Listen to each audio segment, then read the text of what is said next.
I felt cold, a cold that enveloped me leniently, a cold that leniently empties your being, a void that cannot be filled with anything, or so I thought loneliness was, or until he became my light in this rotten world. My name is Tomu Shimura.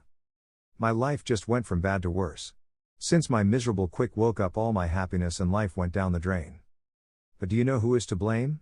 A poor girl who didn't know what was happening and, without even realizing it, had taken the lives of the people who gave her life by a power she couldn't understand and choose. From the last family member who was still alive but was never there to prevent all this suffering, just for being a hero. Haha, what stupidity. In my opinion, what's the point of saving other people if you are incapable of helping those who need it most and are closest to you? No matter who was to blame for all this. The truth is, it doesn't matter anymore, and you know why? I'm simply about to die alone in these streets where I've been wandering for weeks or maybe months. What does it matter? I just wish I had a hero. Just for me. After that stupid thought, all that was left was to wait for the embrace of the only thing she could touch, and that was the cold arm of death. But that never came, but someone did come who would give meaning to my miserable life, but myself, so devoid of hope, could only hope that he would end my suffering, and I told him with all the strength I could to kill me. Do you know what he did? He was my hero. He cured my ailments. I even accidentally hurt him, thinking that I had killed the only person who helped me. It was a feeling that made me sick inside. I could only cry, but I looked up. There he was, smiling at me while a golden light enveloped him, and he was healed as if his arm had never been disintegrated by my quirk. I just yelled at him. I belittled him as long as he would get away from me. I just didn't want to hurt the only person who helped me. I was simply afraid of destroying the only person who cared enough to help me. But between my screams and tears, he intertwined his hands with mine. I felt like my heart stopped from the shock and fear of making it disappear. But before my surprised gaze, my quirk activated, but it didn't hurt him. My hand that gave off that cursed power that only brings ruin was not capable of harming that person who was giving me this warm feeling in my heart. Our intertwined hands were like night, a day that only generates destruction and darkness. And his was like a ray of hope that gave a feeling of warmth similar to the sun itself. But he spoke before he could form words. Words that were engraved in the deepest part of my heart, along with the name of that person who in less than an hour changed my life. And that person was called Izuku. Izuku, you see, you no longer have to fear that you will hurt me because of your power, since everything that I destroy with your power I will rebuild. Then you could tell me your name. That day I understood it, because that day I met my other half. Tomu, my name is Tomu. 2. Tomu Tomu. Tomu Tomu. To this. Tomu, wake up. End of Tomu's story. Tomu had woken up suddenly and saw that she was in her room, more specifically in her bed, but she was not alone in the room. Tomu turned his gaze to the person who had caused him to wake up, who upon seeing him could only give him a look that was somewhere between affection and annoyance. In front of him was a 16-year-old green-haired boy with bright green hair and emerald eyes and quite clear skin that gave him a peculiar appearance. He had some freckles that made him look somewhat tender. The boy had a well-worked body with not very exaggerated muscles. He was dressed in a black shirt that had a hood, and on top he had a dark green sweatshirt with gold details with cloud drawings on the sleeves and on the back of the pockets. Everything matched perfectly with some gray bankers. That everything fit perfectly with some gray bankers. Why were you looking at me like that? Tomu, you were too abrupt to wake me up, idiot. I just couldn't wake you up any other way, you know, and if you didn't wake up, your breakfast would have gone to waste. I softly took his gaze. Tomu, thanks, Izuku. Izuku, Donata Tomu. Now the green-haired boy rehashed like Izuku gave a sincere smile from ear to his most important person. Tomu after that action could only turn his head to avoid seeing that red tint that adorned his cheeks. Izuku, I'm going to buy a couple of things when you finish breakfast. Go down to the bar. The old man wants to talk to you. Tomu, yes, but come carefully. Without turning around. Izuku, you care so much about me? He asked flirtatiously. Tomu, if you're not here, who would make me breakfast? Izuku, ha ha ha ha, I really don't know at what point you brought out that tsundere. Tom, I'm sorry. Don't worry. Izuku, if you're not a tsundere, I'm a lizardfish. I'm leaving, see you later, Tomu. So he left the room. Tomu, stupid and sensual Izuku. Meanwhile with Izuku. Izuku could be seen walking with a hood and a face mask through the busy streets of Musatafu. Izuku, let's see, what's on the list? While Izuku was checking the list of what he had to buy, he passed by an empty area where no one could be seen. Izuku, tomatoes, fish, milk and Oreos. I should stop eating so many of those cookies. But from a sewer arms made of mud would come out with the intention of catching him. But Izuku dodged it with a great leap backwards and turned his gaze to his attacker who had just emerged from the sewer. He seemed to be made of mud. Villain mud, wow, looks like you have a good reflex, brat. Izuku, thanks for the compliment, Mr. Snot. Villain Lodo, I was planning to kill you quickly and keep your body per. Texas Smash. Calm down young man because I'm already here. Izuku, you are All Might, thanks for the help, although I could have managed with my weapons. Izuku, you are All Might, thanks for the help, although I could have managed with my weapons. All Might you're welcome young man, be careful, you never know when these types of attacks can happen. Izuku, thanks for the advice All Might. But I have to ask you something. All Might I'm sorry, young man, I'm in a hurry. I have to hurry, I'm running out of time. Izuku, take this. He throws an empty jar at him, which All Might quickly puts into the sludge villain. He then turns around to leave. All Might now we see each other. Izuku, if you're in a hurry to discover your true form, don't worry because I already know it. All Might felt a chill down his spine like a child might know his biggest secret, and a thought of fear passed through his head at the thought that the young man could make it public, but all of this was discarded by Izuku's words. Izuku, calm down, I won't tell anyone, and if I do know this it's because of a person that you may know, but we're going to talk in a more private place since I don't think it's very sensible to talk about something that can destroy society in the middle of the street, so All Might if you want to continue talking it would be better to go to a more private place. All Might had many possibilities in his mind regarding the boy, and weighing his options, talking to the young man would be the easiest way to resolve this matter. And the young man was right that it would be very dangerous to discuss this subject here. All Might young sense. Hold me tight. So Izuku grabbed All Might's back and made a great leap that made them rise into the skies to finally land on the roof of a lonely building. But before anyone could say anything, a mini smoke explosion occurred, revealing a very skinny and emaciated All Might who could easily pass for a malnourished vagrant. Izuku, All Might are you okay? All Might yes young man, just as you already know, being in my shape causes a lot of pressure on my body because of my injury. Izuku, now that we are alone, I can ask you a question and in return you will ask me one. Giving a slight smile. Which made All Might relax a little. All Might sure young man, but do you mind if I start? Izuku, no problem All Might. All Might, it's obvious he's a good boy who told you about my wound? Changing to a more serious tone. Izuku, I know this thanks to my old man who was, so to speak, an old acquaintance of yours who was present at that fight. All Might stood in silence for a few seconds until he gathered his thoughts. It wasn't so far-fetched that someone had witnessed that fight with that monster known as All for One. He could have been among the rubble or maybe one of the doctors or heroes who went to save him after the fight. All Might I understand young man, but what else do you know about this power? Izuku, I know your power is to accumulate and release energy giving you titanic power but I don't know all the details. All Might then let me tell you my story. Izuku, so that's the origin of One for All. Surprised.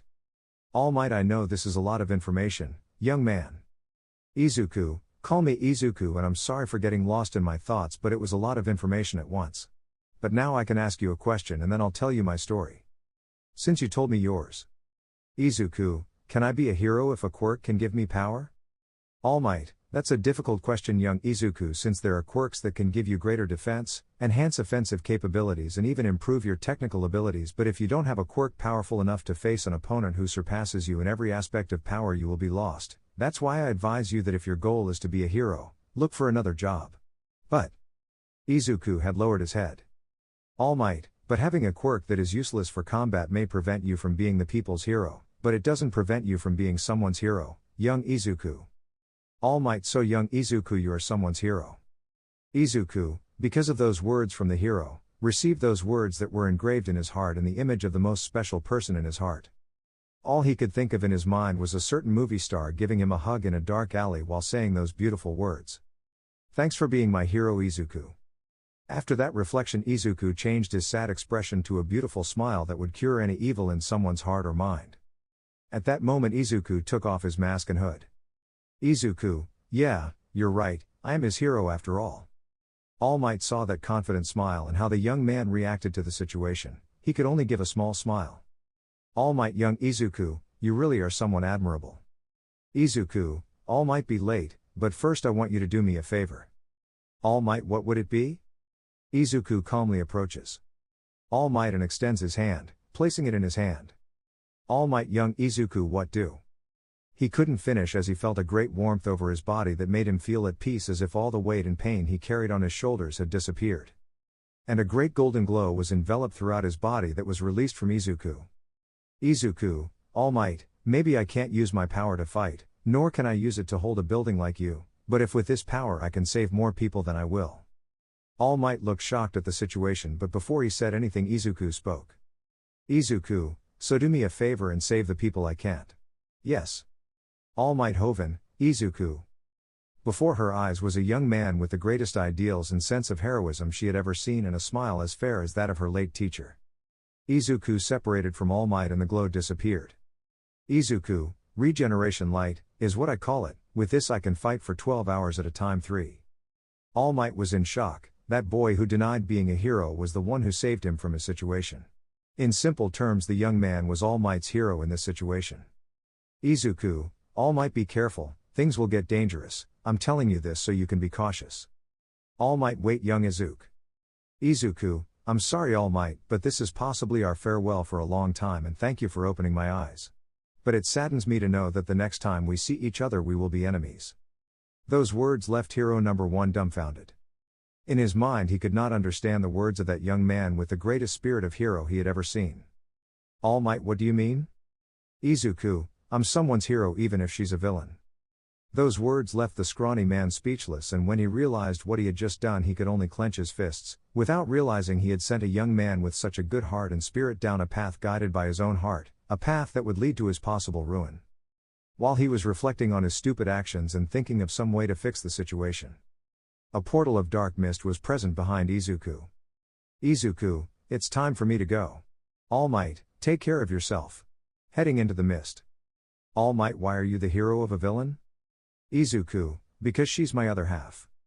Those were Izuku's last words before disappearing into the portal, leaving the hero alone who, due to the situation, could only scream in helplessness.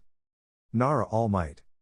I felt worse than scum. I felt a great helplessness in my being for letting young Izuku go down that path, a young man who undoubtedly had the traits to be the ideal hero and the will to save. Simply at this moment I hate myself. But just wait, young Izuku, I swear I will guide you on the right path, I will not fail this time. End of narration. But before he could continue with his thoughts there was an explosion in the streets, and without thinking he jumped in the direction of the place. Sorry or not, he was a hero. There he was in front of a large crowd of people was the villain who had trapped them before using a girl with blonde hair and eyes of the same color. She was releasing explosions because she was being controlled by the villain, making the fire spread around her. The hero present could not do anything because of the hostage. Villain mud, ha ha ha ha, useless hero, can't he come for me because of this loudmouth little girl? The present heroes clenched their fists in helplessness, while in the case of All Might it was something more cruel. All Might could only grit his teeth as he watched the scene. First it caused young Izuku to abandon the only thing that connected him to the right path, and now because of a stupid mistake the villain had a hostage and he couldn't do anything. Villain mud, ha ha ha ha, calm down, there's not much time left before you're absorbed. The girl in anguish could only shed a few tears while her mind could only think of one thing. I'm going to die, I don't want to, not yet please yet, I haven't been able to correct my mistake, I still need to see him one last time, even though he hates me, and he wants to kill me, I want to find him. Maybe I deserve it, sorry for everything Izuku, I don't want to die without seeing him one last time, so someone help me. The girl who screamed in her mind and begged for someone to save her closed her eyes little by little. It seemed that no one could save her from her cruel fate. But Texas Smash. A strong current of wind was directed towards the villain's side, who, because of the attack directed towards him as quickly as his mind processed, turned his gaze to the direction of the impact. But what a mistake. Not even 4 seconds had passed until he turned his gaze to the person responsible for that attack who, to his fear, was just a few centimeters away from him. That person was none other than All Might, with a burning determination to save the girl. And when he was about to come into contact with the villain, some words passed through his mind. Those words that the young man told him. Please do me a favor and save the people I can't. Yes. All Might put his arm into the villain's body holding the hostage, who immediately took her out, and before the villain could do anything he used his other arm. And he shouted from the depths of his heart while saying some words in his mind. I promise you, young Izuku. All Might, destroy it, smash. His blow caused the villain to shatter and the pressure wave put out the fire in the surroundings. After such a feat, All Might, as if he didn't care about the cheers of the civilians, carefully carried the unconscious Ashpeli girl to the paramedics who had already arrived some time ago thanks to the warning of a possible emergency caused by the hostage situation. All Might, the girl is fine, the American said with some concern in his voice. The paramedic finished checking her vital signs and headed towards All Might, while the other heroes helped and dispersed the people in the area, while one of them caught what was left of the villain and the police tried to contact the girl's legal guardian. Paramedic, the girl is fine, her vital signs are stable. The only irregularity is that due to the massive wear and tear caused by the excessive use of her quirk and the constant struggle to maintain consciousness, she suffered extreme exhaustion. All Might breathed a small sigh of relief at the news. Paramedic, the only thing left to do would be to rest and be under observation in case the villain's quirk produces a long-term secondary effect. All Might, I understand. If an incident happens, let me know. After those words, I take one last look at the girl. And with a great leap he left the place in an unknown direction. Meanwhile with Izuku. I'm sorry. After that talk I had with All Might, I didn't feel bad and even somewhat happy, but that doesn't matter anymore. I've made my decision and I'll tell him. So after arriving at the base, thanks to Kurogiri, I headed towards where my heart called me, where I gave an answer to the most special person in my life. And that person was Tomu Shigaraki. So I knocked on the door of his room. And when I heard a doorbell I entered with my decision already made. End of narration. TOC, TOC, TOC. Tomu, come in, he said selflessly. Until he saw his special person and his secret love walk in. And when she saw him, her eyes got a unique glow, but when she saw his face, she noticed something. To be exact, she saw his emerald eyes give a look that only she knew, and that look meant that Izuku had something important to tell her. That look scared Tomu since it could mean so many things that she couldn't know. She knew that her other half was a wonderful person that any girl would fall for, and she was afraid. But what scared her was that Izuku would leave her life. And the most dangerous reason for that to happen was Izuku himself, that boy with ideals and dreams of a hero. She was afraid that the heroes would take away the only thing that mattered to her in her life. But between anguish and worries, Izuku finally spoke. Izuku, Tomu, I made my decision. Those words broke Tomu's soul because he knew better than anyone what they meant, or so he thought. Tomu lowered his head as he shed a few small tears that he hadn't shed in years. Tomu, yes. Sniff. You're going to go. Sniff. I won't stop you. If that's your Scion. That you chose. His voice broke every second, but all those feelings of anger, sadness, loneliness among many others were, so to speak, disintegrated by the words he heard. Izuku knelt down and lifted her head gently and delicately with a slight movement of her chin, letting his other half see him smile. Izuku knelt down and gently lifted her head with a slight movement of his chin, letting his other half see him smile.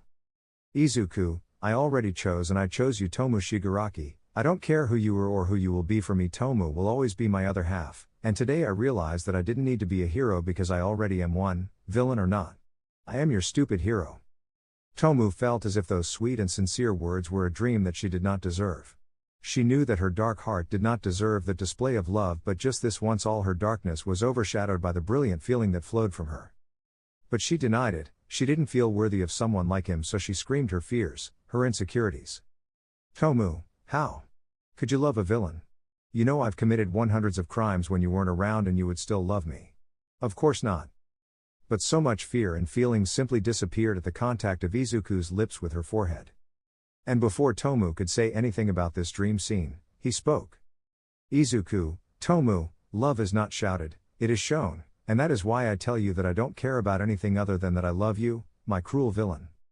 Tomu, with that word, nothing mattered anymore. She simply let her heart fulfill its selfish desire and greatest longing.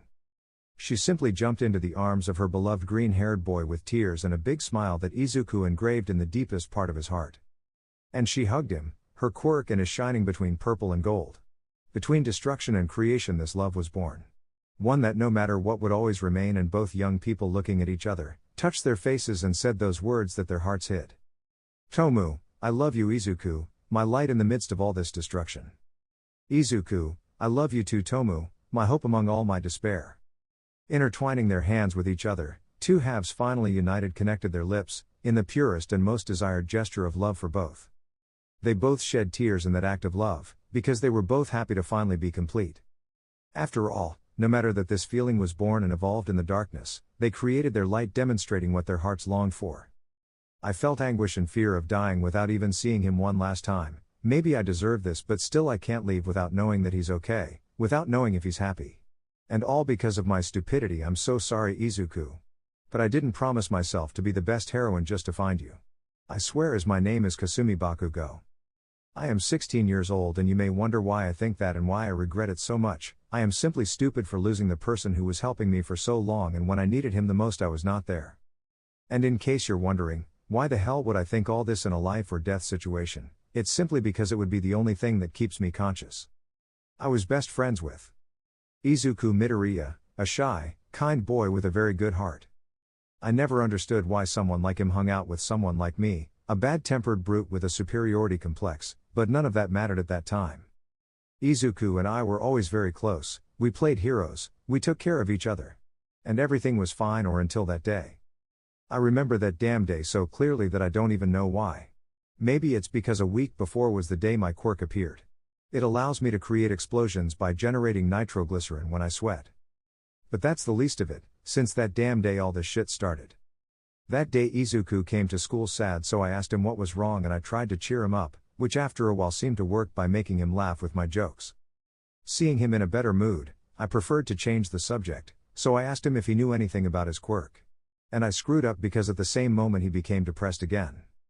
At that time I didn't know what to do since I was still very young, since at that time Izuku and I were 5 years old.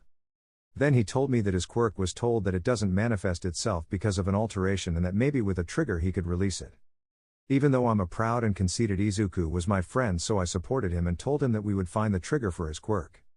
And if everything went so well, then why do you say you were depressed that day? Simple. Although I didn't know it at the time, that damn day was the day the abuse towards Izuku began. And you will wonder who in your right mind hurt such a good boy. And I will tell you that it was his bastard bitch mother. Inko Midoriya. You have no idea how much I wanted to kill that bitch. But I guess that will be for another time. As time passed, Izuku and I tried different ways to awaken his quirk, from making him angry to trying to get him to do a JoJo pose. Ha ha ha ha, what good times is what I thought at that time, without knowing that every day for Izuku was worse than the previous one. The days passed, and for 3 weeks Izuku, every time I saw him I noticed he was paler and more distant from me. I tried to cheer him up every time we were together. But after half a month, Izuku's skin condition worsened, becoming as white as paper and his hair beginning to lose its shine. I didn't know what to do anymore, because every time I asked him he avoided the subject. I just felt helpless. How could I be a heroine if I couldn't even help my best friend? Just remembering that feeling makes me want to scream and clench my fists until my hands bleed. But I will remember that day. Izuku and I were walking home from school, and I was trying to figure out how to help my pale friend. But suddenly he fell. I got alarmed and started calling him. But nothing. So worried I put him on my back in the direction of my house, which was a few blocks away, to help my friend. I just had a neutral face at that moment, not because I didn't care but because maybe I was small, but I knew well that crying or screaming wouldn't help Izuku at all. When I arrived I rang the bell so loudly and urgently that I am surprised to this day that it still worked. And finally the door was opened by this woman with ashen hair and red eyes with a good body who was no more and no less than my brute mother Mitsuki Bakugo. She seemed angry at the wild way of ringing the bell, but that angry face changed to one of concern when she saw the green-haired boy behind her with a very pale skin tone. My mother laid him down on the couch and quickly checked his vital signs, while I called emergency services. It was a really stressful day, but thank God when the paramedics arrived and gave him the check, my mother and I were surprised. When Izuku was being treated they took off his shirt and that's when we all saw it. I couldn't believe all the cut scars and bruises that covered almost all of her body. The little mind of a 5-year-old girl could only be horrified by this nightmare scene. While my mother put her hands over her mouth as she shed a few tears, seeing Izuku's scars. The paramedics were a little distraught, but their job came first, so they prepared a stretcher while they took Izuku away. My mother and I went to the hospital. And after some tests it was found out that it was due to malnutrition. And that they had to close several wounds and clean those horrible scars to prevent them from becoming infected. After 7 days, 7 fucking days where his fucking mother didn't even show up. And every day my mother and I visited him. But at last Izuku had woken up.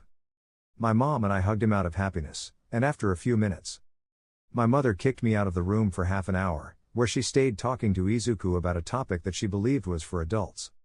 And no matter how many times I asked him what they talked about, he didn't tell me anything, and I wanted to know who or what the bastard was who had done that to my best friend.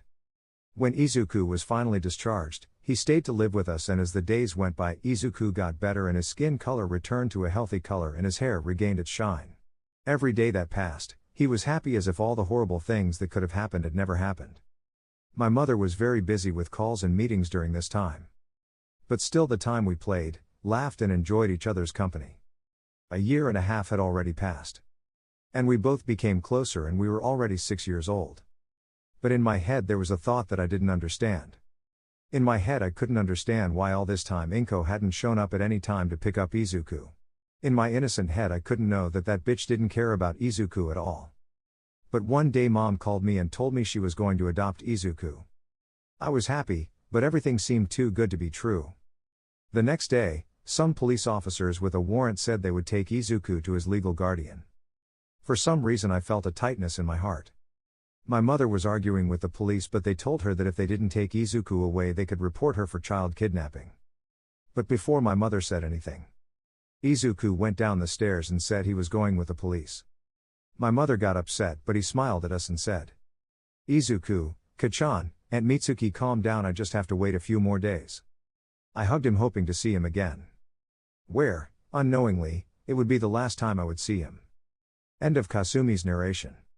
In one room you could see a blonde-haired girl moving around and finally opening her eyes and sitting on the edge of the bed where she was sleeping. This 16-year-old girl was none other than Kasumi Bakugo. Kasumi in a deathly silence approached a shelf, grabbing a photo of two children playing together on a picnic. This would not be important if it were not because those two children were Kasumi and Izuku. "Kasumi, my greatest sin was my ignorance. I did nothing to stop you that day, and that's why I lost Izuku." She could only shed a silent tear. "Kasumi, stupid. Sniff. Deku, why did you abandon me? Sniff, you have no idea how much I miss you." Kasumi Bakugo always blamed herself for that tragic day. For her, her unforgivable mistake was not being there to save him when he needed her. She learned from her mother that all the marks and evils that happened to Izuku were because of his mother who mistreated him. It made her feel even worse for not having realized the suffering that Izuku was going through. But finally, when his mother got the adoption papers, it was too late. The bastard Inko had left him in the woods. When the authorities were informed along with a complaint for child abuse, we went to the woods only to find where Izuku was supposedly. There was only a large pool of blood next to a piece of clothing and wolf paw marks on the floor. From that day on, Kasumi Bakugo refused to accept Izuku's death, and promised herself to find Izuku, blaming herself for being useless. That day Izuku Midoriya was presumed dead. Kasumi left her room thinking about how her friend was doing. Her other half, thinking about how everything happened, she could only leave with one thought in her mind, which was, what a sad reality. In a bar, more precisely, at the door of the room, a silhouette appeared, watching a scene that would bring a small smile to anyone's face. That imposing silhouette was only illuminated by the lights in the hallway, revealing a well-dressed man wearing an elegant suit with a black helmet with tubes. This person was none other than villain number one. All for one. The number one villain, in a slow movement, brought his hands to his helmet and, pressing a button, removed the helmet, revealing the face of a man of around 30 or 40 years old with white hair. But you might wonder what made the number one villain give a sincere smile. Simply, the number one villain looked tenderly and showed a fatherly smile, seeing the young people he cared for. Before a foe's eyes, he was at Tomura's door because Kurogiri notified him to come and see something. And it was worth it to see her two little ones, who are no longer so little, that way. A foe was happy to have come and witnessed such a beautiful scene. Before him was Tomu sleeping on the chest of an equally sleeping Izuku, both hugging each other very affectionately. A foe could only give a few words to the air so low that it seemed like a whisper of the wind itself. A foe could only utter a few words into the air so low that they seemed like a whisper from the wind itself. A foe, I'm glad to know that you finally took your first step. It was about time. So the number one villain was closing the door if he didn't take a photo first. A foe, he, this is for the embarrassing memories. So the number one villain put on his helmet and closed the door. Happy to know that his two little ones were finally complete. He left in a doorway.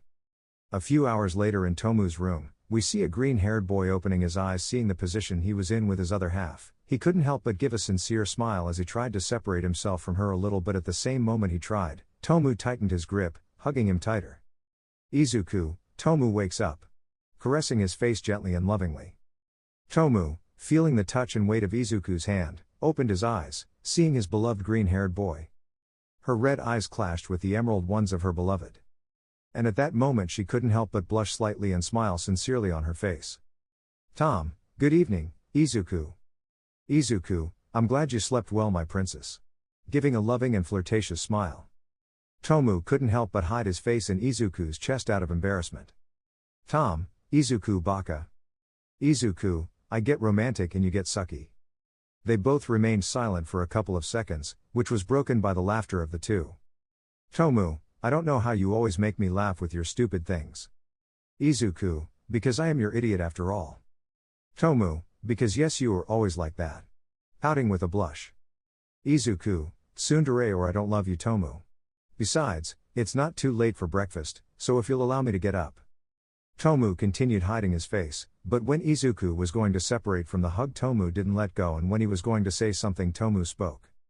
Tomu also his face blushed, staring at the green-haired boy. Tomu, I'm not going to let you go without a good morning kiss. She still had a blushing face and a flirtatious smile, making the green-haired boy blush.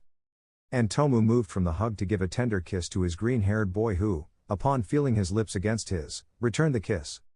The two of them, upon separating, remained staring at each other. For them, these moments were irreplaceable and the most precious for both teenagers. But that beautiful moment was interrupted when the television that was in Tomu's room turned on, already knowing who it was. The two young men parted in shame. Tomu, sensei shouldn't show up like that. The person on the screen was none other than Afo, the #1 villain. Afo TV, sorry to interrupt your moment, but it's getting late, you two lovebirds. Both young men became nervous because of the words of their teacher/adoptive father. Izuku, man, you're going to make me have a heart attack like this. Afo TV, yes, but the thing is that I need Tomu to meet with Kurogiri to finish arranging the last details of the plan. Tomu, I understand sensei, I'll be down right now. Afo TV, and you, Izuku, have disappointed me. Yesterday you went shopping and you didn't bring any. The worst thing was when I wanted some Oreos and there weren't any. Izuku, dude, stop being so dramatic, I'm going to buy them. Afo TV, apart from yesterday's list, it also includes some tea that Kurogiri told me he ran out of this morning. Izuku understood. Taking out the list and adding the tea. Tomu, see you later, Izuku. Giving him a little kiss on the cheek. So he left the room. Alpha TV, now that he's gone, I have what you asked for ready. Our favorite green-haired boy seemed happy with the news. Izuku, then who has it? Afo TV, tell Kurogiri so he can give it to you. Izuku, then everything is ready. And thanks Dad. Alpha TV, hee, it's weird that you call me like that, but I hope everything goes well. Take care, Izuku, and don't forget my Oreos. After his last words the screen went black. Izuku, I hope everything goes well for tonight. Hase Izuku left the place to carry out the sacred mission of shopping. Meanwhile at the prestigious UA Academy, where the best heroes are born. And where young people with a bright future as heroes are trained. Except for Mineta, that guy doesn't even have a future.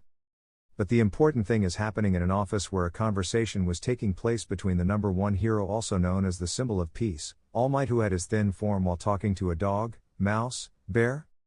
This individual was none other than Nezu, the director of the famous UA Academy and one of the most intelligent beings in the world.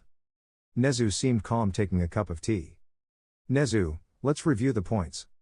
First, he shatters the dreams of being a hero of a boy he doesn't even know. Second, after that talk the boy demonstrates the attitude and behavior of a role model hero. Third, it turns out that the young man has a unique quirk that allowed him to heal your wound that not even the best doctors or surgeons could heal, and that boy healed it by 60% in a few seconds.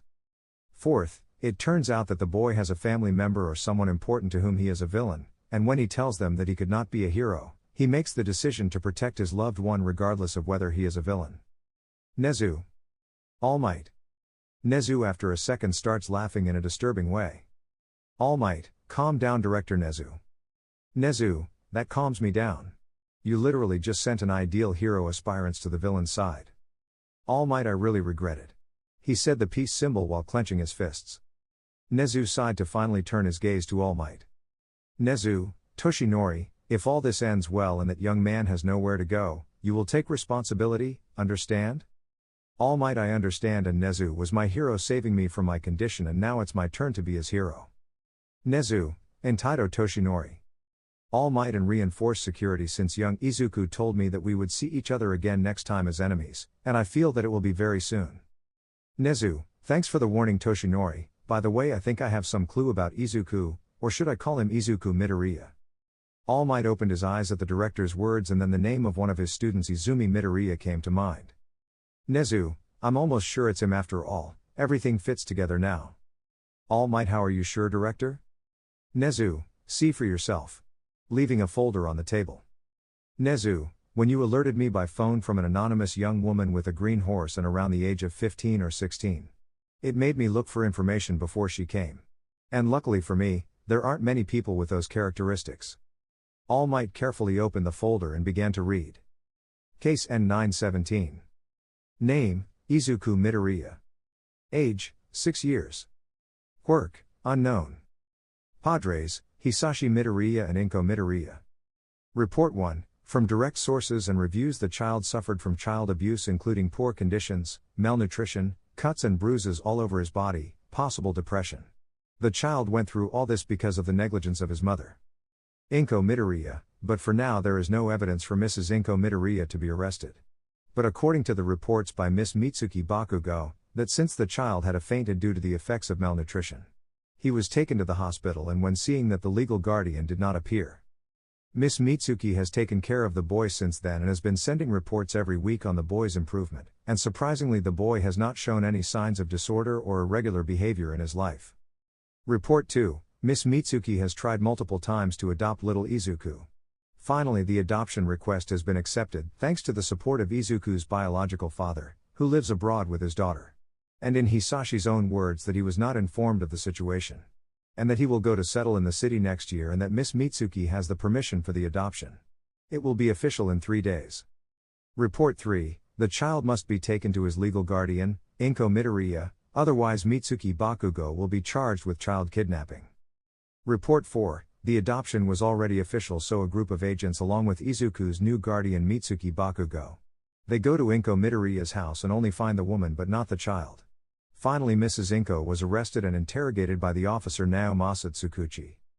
Where the woman ended up confessing everything. And that the child was left in the forest, badly injured.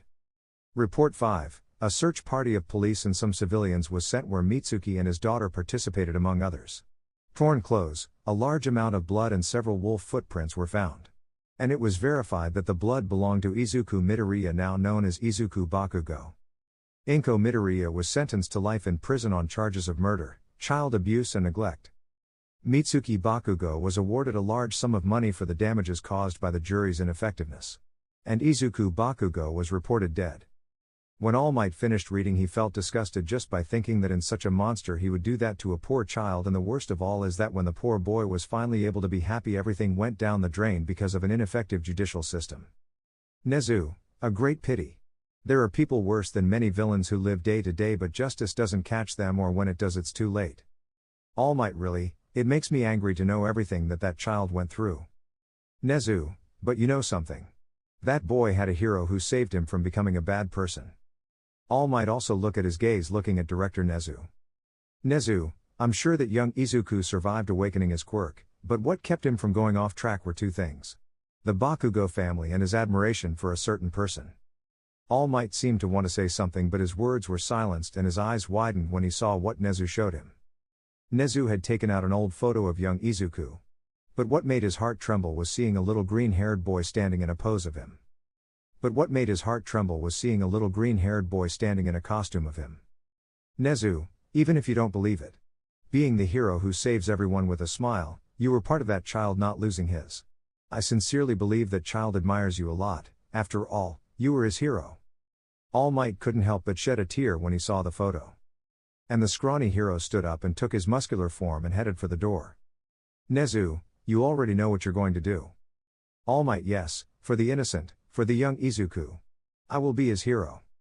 It's really exhausting being a villain, you know, and to think that it's only been a few hours since I spent this stupid conversation to finish organizing the plan to sink this disgusting society by harming that symbol of peace. But even though I hate that guy, I have to thank him. After all, thanks to him, Izuku, my friend, my reason for living, my other half, we're together. And you might wonder how I know?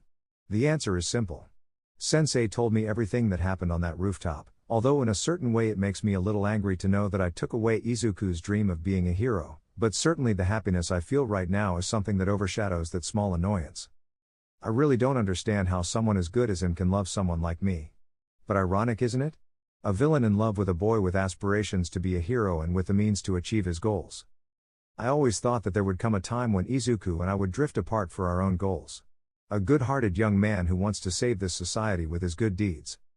And I am a girl who destroys everything in her path in order to turn this disgusting society into dust, so that in the end I can live without more hate, without more worries, where whoever needs it will be saved from their sorrows. Simply a life where I can be happy without more heroes, without more villains. But that's where my deepest fear manifested.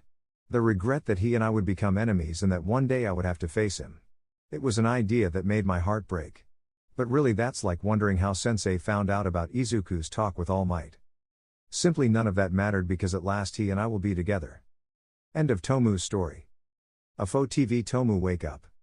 Tomu was sitting in a chair because of her sensei's call through the television. She almost fell off the chair. Tomu, what's up sensei? AFO TV, what's wrong, Tomu? This is the 5th time you've lost yourself in your mind. And the 8th time I've explained the plan for the attack on the USJ to you. Tomu, I'm sorry sensei but I can't help it, I just still can't believe that Izuku really won't leave even after what we're about to do. In that room right now you could only hear silence and television static until villain number 1 spoke.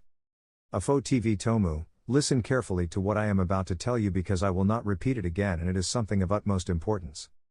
Tomu, without saying a word, put all his senses attentive to his mentor's next words, which might clarify his doubts and seem to be of utmost importance.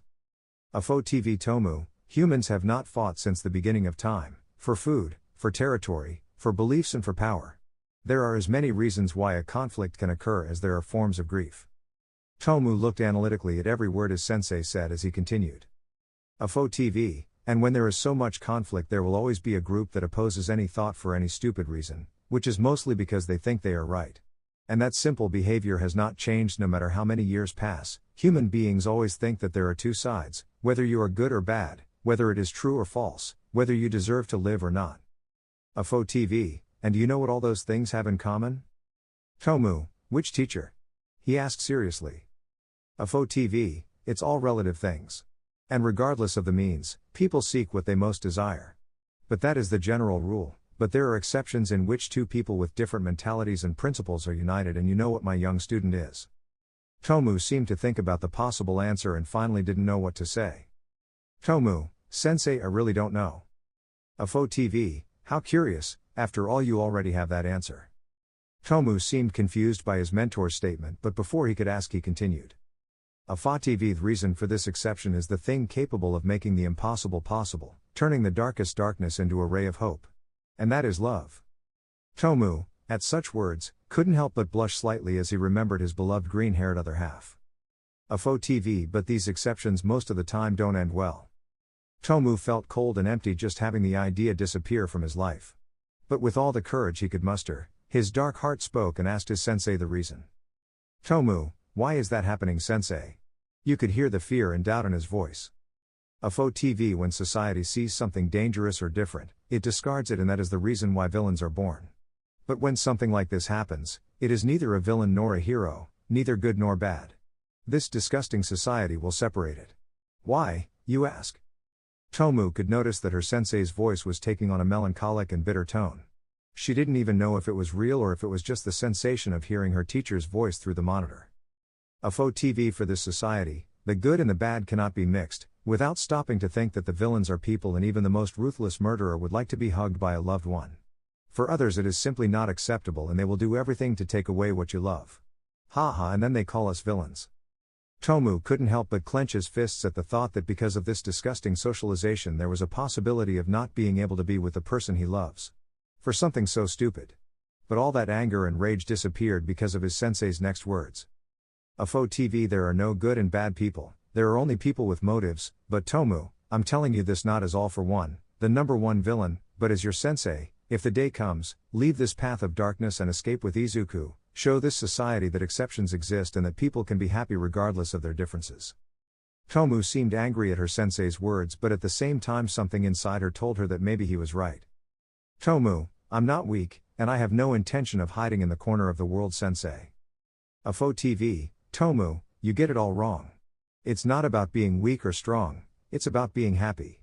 Izuku abandoned his dream and goals for you, because being a hero would be of no use to him if he can't protect the one he loves the most. And I simply want you two to get away from all this and be happy."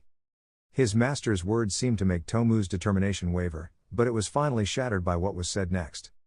"Afo TV, if you continue on the same path as me, you will end up losing Izuku. Are you willing to sacrifice him for your cause?" That word chilled Tomu, and thinking of a life without Izuku was not a life. If she completed her goal to live as she wanted, what would it be worth if her reason for living was no longer there? Tomu was silent in thought before finally speaking. "Tomu, okay sensei, I will disappear with Izuku after the attack on the USJ. Afo TV, I'm glad to know that, and I already had everything ready in case the moment came, so when everything is over I'll give you the location of the house, which is in a rural place far from everything." "Tomu, thank you sensei." As he headed for the door, Afo spoke one last time. "Afo TV, Tomu, I'm glad you didn't make the same mistake I did." Those were the last words directed at a confused Tomu before the screen went black. So Tomu left the room, heading to the room below where he met Kurogiri at the bar. Tomu was surprised not to see his green-haired boy anywhere. Normally, after running errands, he is usually talking and drinking tea with Kurogiri. "Tomu, where is Kurogiri?" "Kurogiri, Miss Tomu Izuku, if you are looking for Mr. Izuku, I can take you to him." Tomu accepted Kurogiri's proposal with surprise, since she wanted to tell him of her decision to run away and leave everything behind. Hasi Kurogiri created a portal which Tomu passed through. Seeing him, Tomu couldn't help but smile at the sight before her. There was her most important person waiting for her with a big smile while serving some plates of her favorite food. "Izuku, what are you waiting for? Tomu is going to get cold," the green-haired boy said in a loving tone while he opened his arms. That was Tomu's signal, and without hesitating for a second he jumped into his green-haired boy's arms. Both of them hugged each other very affectionately. "Tomu, why make katsudon?" Looking into her beloved green-haired boy's eyes. "Izuku, I wanted to do something that you like a lot because I have something to tell you tonight." Sketching a smile as bright as his quirk. Thus, both lovers spent a very pleasant dinner, enjoying the food in each other's company. At the end of dinner, Tomu approached Izuku, who had just cleared the table. "Tomu, Izuku, I have something to tell you." "Izuku, me too Tomu, but you first, then mine will have to wait a bit." Tomu couldn't help but be curious about what his beloved green-haired boy would say to him. But now was the time to tell him what sensei told him and his decision. "Tomu, Izuku, I know you don't like all this about me being a villain and that it will only bring us problems. But I had a talk with sensei and I decided. After the attack on the USJ I will stop being a villain and I would like to escape with you and be happy. No more heroes, no more villains. Just you and me." Tomu said those words that his fragile heart wanted so much to say, and now he only had to wait for his beloved's response. Izuku, faced with the words of his reason for living and the owner of his heart, couldn't help but shed a small tear before finally saying his sincere words. And hugging Tomu with much love. "Izuku, I would love to spend my life with you Tomu Shigaraki." Tomu, faced with the acceptance of his beloved, could not suppress his tears of happiness. After a few minutes Tomu and Izuku separated while they had their hands intertwined. Neither said anything until Izuku spoke. "Izuku, Tomu, I want to tell you something, but this is not the right place, so you would come with me." Tomu accepted without hesitation. And so the two teenagers set out into the dark, rainy streets of Musatafu towards an unknown destination. In a room, there was an imposing silhouette that was none other than All for One, the number one villain. Afo flipped a switch to open his helmet and finally took it off, revealing his face and white hair. "Afo, I really wasn't a good father." Walking to a drawer, taking out a bottle of very old wine. "Afo, I wasn't a good husband either." Heading to a small altar where there were a couple of photos and an empty bowl. A foe filled the empty bowl, leaving it on the altar for the next actor to take a sip from the bottle and then pour it over his head, wetting himself all over with the wine and finally sitting in front of the altar. A foe, I really did a lot of wrong things and I even failed as a grandfather. But I promise you that this time I will prevent the same thing from happening again, whether it's the right way or the wrong way. A foe approached and took one of the photos of the altar to finally say those words that brought him so much pain and happiness. A foe, I promise I will protect them, Nana. To finally leave the photo without giving it one last look with a small smile. A foe, she was always your favorite.